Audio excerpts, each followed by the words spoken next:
Salut à tous, c'est Jim et aujourd'hui je vous donne mon avis sur The Batman.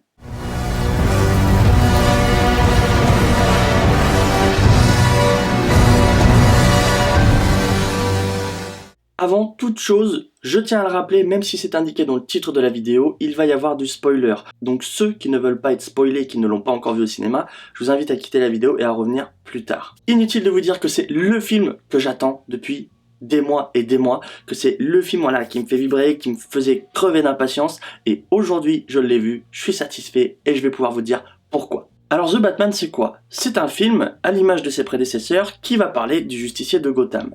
À la différence que dans celui-ci, on va avoir affaire à un Batman jeune, à un Batman qui n'exerce son rôle de justicier que depuis 2 ans, et donc qui se permet de temps en temps quelques petites erreurs, quelques petites fautes, parce qu'il n'a pas encore l'habitude, parce qu'il n'a pas encore pris, on va dire, le rythme, ou encore mesurer les dangers que peut lui apporter sa quête de justice au sein de Gotham.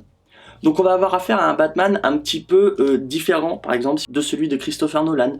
Alors comme je viens de le dire, il exerce depuis 2 ans son rôle de justicier, qu'il découvre au fur et à mesure, et c'est pour ça qu'il y a encore des, on va dire, attitudes ou des attributs qui sont propres à Batman qu'on ne retrouve pas forcément dans le film. Je vais prendre un exemple tout bête, les jeux de cape, voilà, quand il plane avec sa cape, ou alors quand il s'en sert pour un petit peu, on va dire, étourdir ses ennemis afin de les cogner. Voilà, tous ces petits jeux de cape, on va pas les avoir parce qu'il débute et il n'a pas encore conscience que sa cape peut lui servir. Pour l'instant, c'est juste un objet esthétique visuel dans ce film-là, mais on sent bien qu'il va y avoir une évolution de ce personnage par la suite. L'intrigue du film, qu'est-ce que ça va être? Eh ben c'est simple, Matt Reeves a tenu ses promesses. Il nous avait promis un film Batman un petit peu plus sombre, un petit peu plus axé sur le côté détective du personnage, puisqu'il faut pas oublier que Batman est avant tout le plus grand détective du monde, et que dans les précédents Batman qu'on a pu voir, on avait surtout ce côté action justicier, mais pas vraiment le côté enquête qui était mis en avant.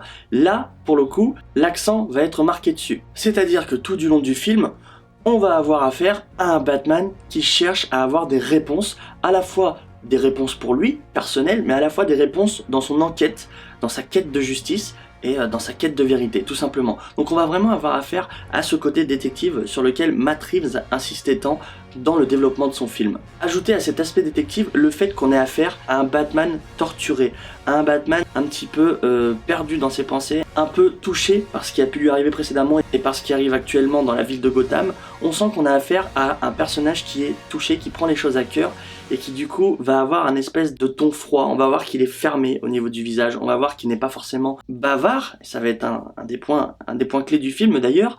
Et on va avoir cet aspect tout au long du film de ton sombre, c'est-à-dire qu'on sent que le film il est pas joyeux, on sent que c'est un film qui a un penchant pour le triste, pour le sombre, pour la mélancolie, pour le dramatique, que pour l'inverse justement, tout ce qui est joyeux, fin heureuse et toutes ces choses-là. Donc toutes ces petites choses vont être l'accent qui vont être prononcés dans le film et qui vont lui donner une identité à part entière, et c'est ce qui va faire qu'on va le différencier des anciens Batman. Ce qui, pour moi, va apporter une touche mais ultra positive au film, et croyez-moi il y en a plusieurs, ça va être la musique. La musique qu'on va avoir en fond lorsqu'il va y avoir des scènes, certaines scènes d'action, ou même pas que, des scènes où Batman va surgir dans des plans qui sont juste magnifiques, avec cette petite musique derrière qui n'est ni plus ni moins que la BO, la BO qu'on a pu voir notamment dans le trailer, ou dans le premier reveal de l'apparence de Batman. Et ben cette musique va donner un aspect, va donner un ton à la scène, à la situation, au moment où ça se déroule, on va dire de puissance, de charisme, voilà, ça va rendre charismatique le personnage, et là on se dit ah ouais, là il plaisante pas. Et j'ai envie de dire que ça va être un des points clés du film, puisque un film sans musique, déjà c'est pas bon. Regardez un film d'horreur sans musique, vous allez voir que vous allez plus avoir trop peur. Un film sans musique, c'est pas bon. Et là, les musiques, déjà, la BO, elle est juste excellente, mais en plus, les musiques sont apportées pile au bon moment dans le film. Tout a été choisi avec minutie, et c'est ce qui fait que le film, au-delà d'être un film de justicier, c'est plutôt un film, je vous dis, où c'est les débuts de Batman, où il se découvre, où c'est de l'enquête, on va dire, pure et dure. Et ben, ces petites musiques vont venir rajouter de l'intensité à ces scènes, et ça va être tout simplement grandiose. Pour rebondir, et pour rester dans le thème du grandiose, il va y avoir des plans qui sont magnifiques. Il va y avoir des plans dans le film qui sont tout simplement sublimes. Je me permets de vous en citer une qu'on a déjà vue dans la bande-annonce, mais quand Batman renverse le pingouin qui est dans son automobile et il sort des flammes avec la Batmobile et qui se dirige vers lui en marchant, avec la caméra inversée parce qu'on a l'impression de voir les choses du point de vue du pingouin qui est à l'envers dans sa voiture, ce plan-là est juste insane, il est juste magnifique. Avec le ralenti de Batman, la cape, les flammes derrière, c'est juste magnifique. Et il va y avoir beaucoup d'autres plans un peu dans ce thème-là, alors pas forcément avec les flammes et tout, mais un peu dans ce thème de, voilà, chaque plan pourrait être littéralement un poster. Vous voyez ce que je veux dire? Et ça fait que le film, il est grandiose, parce que vous avez la musique, les plans, et cette intrigue qui est bien amenée tout au long du film. Je tiens quand même à préciser que c'est un film qui dure 2h55, donc pas loin de 3h, et le temps passe, on va dire, relativement vite, c'est-à-dire que les 3 heures, je les ai pas vus défiler. À l'inverse de Avengers Endgame, où je les ai sentis passer, là, je les ai pas vraiment sentis passer, parce que le rythme du film, il est bien amené. Il n'y a pas trop d'action, puis un gros creux au milieu, ou un gros creux, puis de l'action après. Non, c'est dosé correctement tout le long du film, et c'est ce qui fait qu'on a l'impression que le film passe vite, malgré les 2h55 de visionnage. D'ailleurs, je dis malgré les 2h55 de visionnage, mais en réalité, on pourrait en demander plus. On n'est pas rassasié. À la fin du film, voilà, on se dit, on en veut encore. Alors Matt Reeves l'a dit, il a pensé ce film comme un one-shot, donc il ne l'a pas imaginé avec une suite. Même si on se doute, avec la fin, et je vais y revenir, et de toute façon, avec le film en général, qu'il va y avoir une suite. On s'y attend pas, mais ça paraît quand même logique. Et du coup, même si ce film a été pensé comme un one-shot, je peux pas me dire qu'il n'a pas envisagé de faire une suite, ne serait-ce qu'un deuxième opus, pas forcément 3, mais ne serait-ce qu'un deuxième opus, tout simplement quand je vois le développement du personnage. On sent qu'on a affaire à un personnage qui va évoluer, qui doit évoluer en fait, pour devenir le vrai Batman qu'on connaît actuellement. On sent que là, il est dans ses débuts, qu'il a encore quelques petits trucs à régler, quelques petites lacunes, quelques habitudes à prendre, comme le fait de planer de toit en toit et tout. Là, par exemple, quand il se rend quelque part, il y va en marchant, le mec. Quand il rentre dans un établissement pour interroger, par exemple, le pingouin, il va pas faire comme le Batman qu'on connaît, quoi, arriver par les toits, mettre une petite fumigène, s'emparer du pingouin et lui parler en tête à tête. Non, non, il toque à la porte de la boîte et il rentre à travers la boîte devant tout le monde. C'est un peu le côté j'en ai rien à foutre. Ça d'ailleurs, c'est mon collègue avec qui j'ai été au ciné qui m'a fait relever ce truc et ça nous a fait un petit peu rire, mais c'est vrai qu'on a affaire un petit peu à un Batman qui n'en a rien à foutre, quoi. Il fait ce qu'il a à faire, il s'en bat les couilles. Et du coup, c'est là qu'on se dit, on a un Batman qui doit évoluer, qui a encore beaucoup de choses à apprendre, ne serait-ce que sur son identité de justicier, mais également sur le développement de ce dernier. Et du coup, même si le film techniquement se suffit à lui-même, on sait, on pense, et il faut qu'il y en ait un deuxième, pour que le personnage grandisse. C'est impossible de s'arrêter à celui-ci, en tout cas de mon point de vue personnel. Revenons sur la tournante de Batman que j'ai évoquée un petit peu juste avant, d'où elle vient et comment il va gérer ça. La tournante de Batman, c'est ce qui va littéralement donner ce ton sombre au film. Elle vient d'où? Elle vient du fait que on peut comprendre dans les grosses lignes, parce qu'il ne le dit pas, il n'a pas vraiment fait son deuil. C'est-à-dire qu'il l'a fait, mais il a toujours cette rancœur, il a toujours cette culpabilité, il a toujours cette haine en lui, et ça se ressent au travers du personnage, parce que souvent c'est évoqué, souvent voilà, il y a des petites références au Wayne, et quand on parle des Wayne, Thomas Wayne, il a toujours un petit peu un comportement facial qui va changer, donc il va se fermer, il va devenir froid. L'exemple qui me vient en tête, c'est quand il va à chaque fois sur un lieu de l'enquête et qu'il y a un enfant qui vient de perdre son père, cet enfant il le regarde avec insistance parce qu'en gros il se met à sa place, il se dit bah je sais ce que tu vis parce que je l'ai vécu. Et on voit que c'est un détail sur lequel il n'a pas encore tourné la page dans sa vie, le meurtre de ses parents, et c'est ce qui va faire ce côté froid du film. D'ailleurs, tout le monde va l'appeler Vengeance plutôt que Batman. Alors ça, j'avoue que c'est pas forcément un truc qui m'a posé problème, étant donné que, on va dire, son identité de justicier Batman n'est pas encore connue de tous, mais le fait qu'on l'appelle Vengeance, ouais, j'ai pas trouvé ça crucial, on va dire, comme critère. Je pense qu'on aurait pu juste l'appeler Batman et ça aurait suffi. Si dans le film certains personnages se permettent de l'appeler Vengeance, c'est qu'il a une attitude qui est liée à la vengeance, il a une attitude qui fait qu'on a l'impression qu'il se venge, et du coup c'est ce qui va donner, voilà, comme je le répète, ce côté sombre sur tout le long du film. Parlons maintenant un petit peu des personnages et des acteurs. Je trouve que les personnages remplissent leur rôle à merveille. Me concernant, j'avais deux a priori pour le rôle de Jim Gordon et pour le rôle du Sphinx. En effet, pour Jim Gordon, je trouvais que l'acteur Gary Oldman avait rempli le rôle à merveille. C'est-à-dire que pour moi, il allait super bien, il collait super bien au personnage de Jim Gordon. Après, on a eu une version plus jeune dans la série Gotham, avec Ben McKenzie, mais c'est vrai que le Jim Gordon de Jeffrey Wright me faisait un peu peur, et au final, il s'avère que c'est un bon acteur. Il a su remplir le rôle à merveille, parce qu'il faut savoir que quand on est acteur, il y a des rôles, il faut se les approprier. D'ailleurs, transition toute trouvée, puisque Zoe Kravitz en Selina Kyle, c'est simple, c'est la meilleure qu'on ait pu avoir à ce jour. Pour moi, en tout cas, de mon point de vue personnel. Dans ma vidéo que j'ai faite sur la série Gotham, je disais que c'était Cameron Bikondova qui pour moi interprétait la meilleure Catwoman qu'on ait pu voir à ce jour, puisqu'elle, je trouvais qu'elle avait une attitude vraiment très très féline et tout. Mais là, pour le coup, le personnage de Catwoman amené par Zoe Kravitz, si je puis dire, m'a satisfait beaucoup plus. On sent qu'elle a travaillé le personnage de façon à avoir la même démarche que dans les jeux Batman, c'est-à-dire que quand elle marche, on voit ses hanches qui bougent exactement de la même manière que dans les jeux Batman Arkham. On sent qu'elle a étudié le personnage, qu'elle a étudié le comportement des chats. Alors c'est bête, mais c'est elle qui le dit dans une interview. Elle s'est un petit peu imprégnée des documentaires sur les chats pour savoir un petit peu leur délire. Alors on voit pas forcément le truc à l'écran parce qu'on va pas l'avoir se taper des phases de 15 minutes comme les chats ont l'habitude de faire, mais c'est surtout en là où on va se rendre compte du comportement, on va dire chat, du comportement félin qu'elle peut avoir, c'est dans son côté farouche.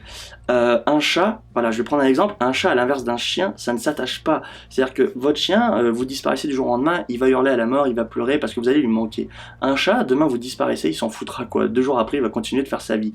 Et c'est un petit peu ça que je trouve qui a été retranscrit dans le personnage et qui est très bien amené par Zoe Kravitz, puisque on sent qu'elle est attachée à Batman, mais on sent aussi qu'elle n'hésite pas à s'en éloigner si lui il est pas prêt à faire les premiers pas ou des choses comme ça. Puisque oui, il y a une petite idylle qui va tourner autour d'eux deux. Et du coup, c'est ce côté un petit peu farouche qu'on peut retrouver chez les chats notamment, et donc pour quelqu'un qui joue le rôle de la femme chat littéralement, Catwoman, je trouve que c'est super bien amené et que du coup ça en fait d'elle une super Catwoman pour ne pas dire la meilleure. Andy Serkis dans le rôle de Alfred Pennyworth, on va dire qu'il est convenable dans le peu de scènes qu'il a. Je vais pas vous mentir, Alfred on le voit presque pas et les 2 fois où on le voit c'est 2 minutes. Donc voilà, on va pas pouvoir trop épiloguer sur son personnage. N'empêche que pour moi à ce jour, l'un des meilleurs Alfred Pennyworth qu'on ait eu, c'est Sean Pertwee dans la série Gotham. On nous propose une version complètement différente de Alfred Pennyworth, c'est-à-dire que ce n'est pas juste un majordome aux ordres de Bruce Wayne et terminé. C'est un majordome qui a du punch, qui tabasse un peu, qui a voilà un passé militaire, donc il est pas complètement stupide, il a vraiment beaucoup d'expérience, et c'est ce qui fait que le Alfred Pennyworth de Sean Pertwee, pour moi, est parfait. On parle quand même d'un personnage qui est à la fois dans l'ombre de Bruce Wayne, mais à la fois dans l'ombre de Batman. Et du coup, dans la série Gotham, ils lui ont vraiment donné une valeur, on va dire pas égale, mais une valeur voilà, qui se permet quand même de se démarquer du fait qu'on est à l'ombre d'un personnage à la double identité ultra réputée, et du coup il avait une importance vraiment cruciale.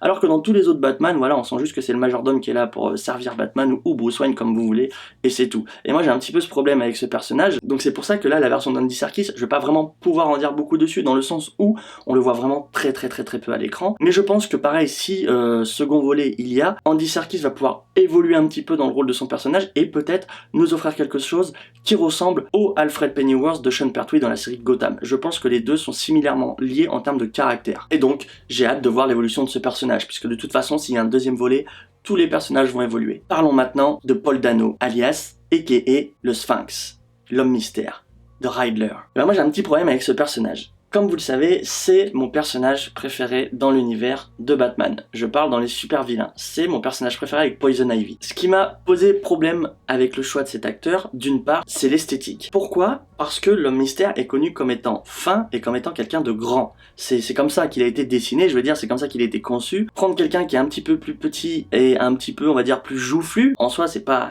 impossible, hein, tout le monde pourrait faire le rôle. Mais étant donné que moi, je me réfère vraiment au personnage que je connais dans les comics, et moi, ça me dérange un peu. Alors après, c'est vraiment moi qui cherche la petite bête dans ce côté-là, parce que, étant quelqu'un de perfectionniste, forcément, j'aime les choses quand ils sont faits correctement, et d'autant plus quand ça touche à quelque chose que j'aime beaucoup. L'univers de Batman, c'est un univers que j'affectionne tout particulièrement, et quand on prend un personnage, on va dire, phare de l'univers de Batman, qui plus est mon personnage préféré, et qu'on se permet de dire, bon, c'est pas grave si on prend pas l'acteur qui lui ressemble parfaitement, trait pour trait, mais qu'on en prend un autre qui, on pense, va bien gérer le rôle, moi, ça me dérange un petit peu. C'est mon côté à moi. Après, l'acteur en soi a très bien fait son rôle dans le film, et il est très bon, donc vous inquiétez pas, ça ne dénature pas la qualité du film. Là où par contre je vais avoir un problème avec ce personnage, au-delà de l'esthétique visuelle du choix de l'acteur, ça va être de l'esthétique au niveau de son costume. Son costume, là je ne le valide pas du tout. L'homme mystère, c'est un homme qui représente le mystère, mais pas tant dans son aspect physique, c'est-à-dire qu'on sache qui il est ou qu'on ne le sache pas, pour lui ce n'est pas un problème.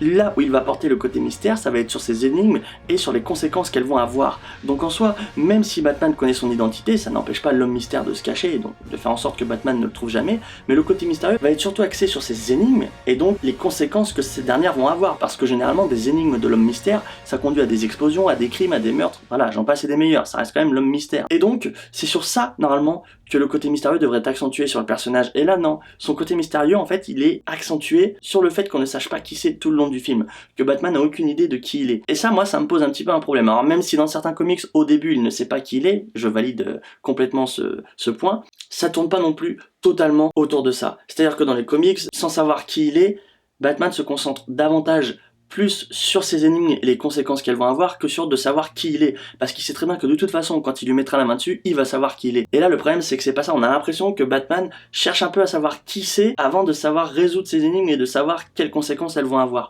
C'est le petit truc que j'ai relevé dans le film qui m'a un tout petit peu dérangé. C'est vraiment très léger, hein, parce qu'en soi voilà, je suis fan de ce personnage et forcément bah, j'ai remarqué ces petits détails. Maintenant, ça n'empêche pas que le film soit de bonne qualité non plus à ce niveau-là, et surtout au niveau de ce personnage. C'était surtout le petit point que je voulais relever par rapport au personnage de Paul Dano, qui est le Riddler. Le point négatif du film, je pense que, pour être de manière complètement impartiale, il n'y a pas de point négatif. Il y en a après, selon les goûts et les couleurs. Tout le monde trouvera quelque chose qui ne va pas. Mais en soi, le film a tenu ses promesses. Matt Reeves nous a promis un Batman sombre, qui allait accentuer l'aspect détective du justicier. C'est ce qu'il nous a proposé. Un Batman sombre qui accentue le côté détective du justicier. Donc les promesses sont tenues. À partir de là, c'est difficile de lui mettre un point négatif puisqu'il a tenu les promesses qu'il nous a promis, puisqu'il a tenu ses promesses et qu'il nous a pas promis quelque chose d'autre. Donc forcément, à partir de là, Matt Reeves a fait son boulot. Il nous a proposé la chose qu'il voulait nous proposer. C'est, comme je le disais juste avant, les goûts et les couleurs qui vont faire que ce film est plus ou moins bon aux yeux de certains. Pour moi, le film, il est parfait, il est excellent, et je vous dis, il est obligé d'amener à une suite. On ne peut pas, même s'il a été pensé comme en one-shot, on ne peut pas rester sur ce film. Il faut qu'il y ait une évolution derrière, ne serait-ce que sur le personnage. Pas forcément avec un nouveau méchant qu'on connaît de l'univers Batman, ne serait-ce que reprendre le Riddler pour voilà, trouver le fait qu'il s'est évadé de prison et qu'il voilà, il va re-attaquer dans des bails chelous, mais de faire en sorte que le personnage de Batman et aussi le personnage de Bruce Wayne évoluent. Parce que dans le film, on voit très peu Bruce Wayne, on voit beaucoup de Batman. C'est important à noter, puisque là, vraiment, tout est concentré sur le justicier et sur son côté détective. Bruce Wayne, on le voit très peu dans le film d'ailleurs. Dans la globalité, le film n'a pas vraiment de points négatifs. Moi, je n'y en trouve pas énormément, si ce n'est que ce que j'ai cité avant lors de l'évocation des personnages, l'esthétique du Riddler, son costume. Pour moi, c'est le point négatif qu'il faut changer absolument. Après, il y a d'autres petites touches négatives que j'ai trouvé dans le film, mais au final, s'il y a des suites derrière avec développement, et ben dans ce cas-là, ça ne sera plus des points négatifs sur le premier film.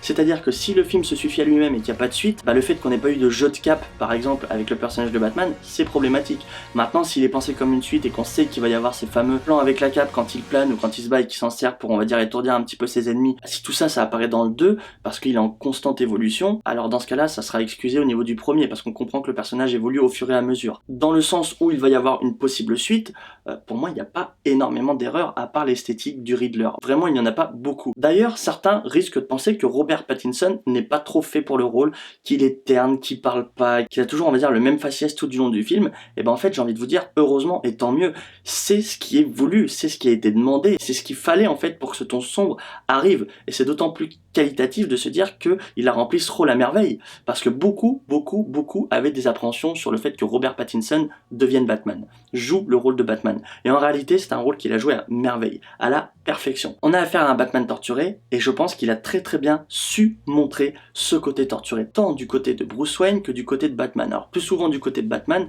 mais il a su nous montrer ce côté torturé, ce côté un peu âme perdue, mal-être, malaise, où voilà, il se sent pas bien, et que sa seule façon de se défouler, d'aller mieux, c'est d'aller dans la rue cogner des gars. On a vu ce trait de caractère sur le visage de Robert Pattinson tout au long du film, et c'est pour moi du coup une réussite, parce que c'est ce qui était voulu. Donc on peut pas dire qu'il n'était pas fait pour le rôle, c'est pas vrai. Je pense qu'il va évoluer, puisqu'il dit une phrase à la fin, je ne me rappelle plus exactement la phrase, il se rend compte du symbole qu'il représente au sein de Gotham, du symbole que représente voilà, l'icône Batman, justicier Batman. Voilà, il se rend compte de ce symbole, et du coup peut-être que par la suite ses actions changeront s'il y a un prochain film, comme je vous dis, dans l'évolution de son personnage. Et là on touchera peut-être à quelque chose de plus proche de ce qu'on connaît, de plus proche des Batman qu'on a déjà vus, et c'est peut-être ce qui pourra faire que les personnes qui actuellement pensent qu'il a un petit peu loupé le rôle reviendront sur leur décision si suite il y a. La possible suite, alors justement j'en parle depuis tout à l'heure, que le film se suffit à lui-même, mais qui peut éventuellement découler une suite de ce film, et ça paraît complètement logique puisqu'à la fin on nous tease qui? Le Joker.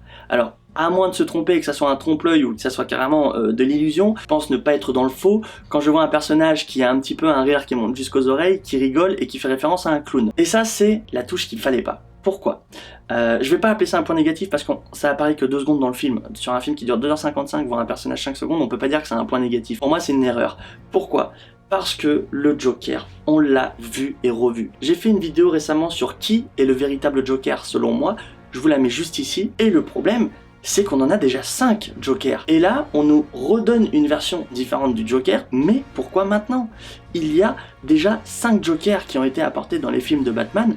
On aimerait voir autre chose. Il y a Poison Ivy, il y a, comme mon collègue du cinéma le citait, il y a Victor Fries. Le dernier qu'on a vu en Victor Fries, c'est Arnold Schwarzenegger. Ça date un petit peu, vous voyez ce que je veux dire? Il faudrait changer. Des méchants, il y en a plein.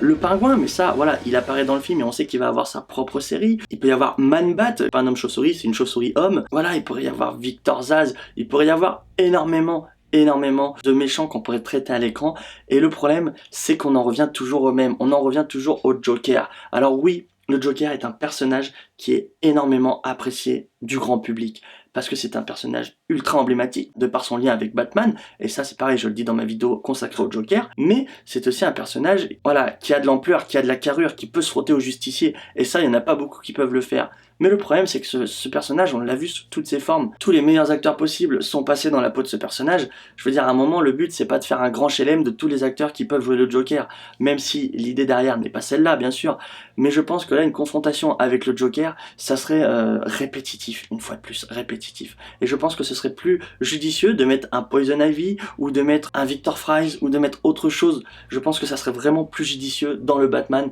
de Matt Reeves, en tous les cas. La critique est finie pour aujourd'hui. Il y a vraiment plein d'éléments, plein d'éléments sur lesquels on pourrait revenir, mais je vais attendre que beaucoup l'aient vu au cinéma pour pouvoir mettre des images, mettre un peu des petits extraits vidéo pour qu'on en parle ensemble. On fera peut-être une analyse du film d'ici un mois. On prendra des scènes voilà, sur lesquelles j'ai envie de faire des analyses et on analysera dessus. Si vous avez des questions liées à ce film, n'hésitez pas à me les poser en commentaire, ou si également vous souhaitez que je donne mon avis sur un film ou sur une série qui vous plaît et que je n'ai pas encore traité, n'hésitez pas également à me le mettre dans les commentaires, d'activer la cloche des notifications pour recevoir toutes mes nouvelles vidéos et de lâcher un petit pouce bleu pour le référencement, ça m'aide, merci beaucoup. Et enfin, si tu aimes mon contenu, n'hésite pas à t'abonner, toujours pareil, pour me soutenir, ça fait toujours plaisir. C'était Jim, j'espère que mon avis sur le film The Batman vous aura fait plaisir, et je vous dis à la prochaine, allez ciao.